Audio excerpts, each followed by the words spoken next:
Hello, this is Josh from Lano Equipment. Today I'm going to show you how to look up online parts catalogs directly from Lano Equipment's website.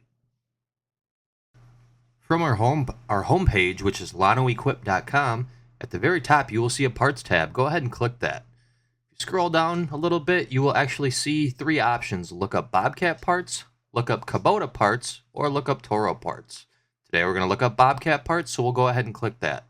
This will direct you directly to a Bobcat website. We can either enter a serial number, model number, or a product type. Since we know we are working on a T595 today, we will go ahead and enter that in the search bar. Go ahead and click search. This will bring up two different serial number breaks.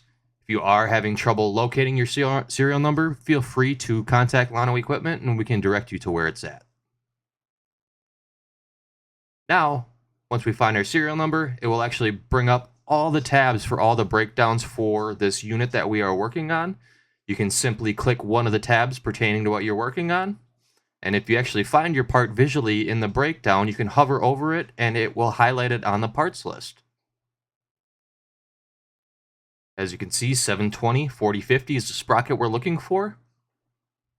You can actually add it to a pick list by simply pressing the plus button. If you're looking for more parts, you can continue on with the list. For this, we are looking for some bolts, so we can add that to our list also. And once you're done with all the parts that you're looking for, you can click the pick list tab, and that will actually bring up all the parts that you're looking for, and you can actually call Lano Equipment and get the parts ordered.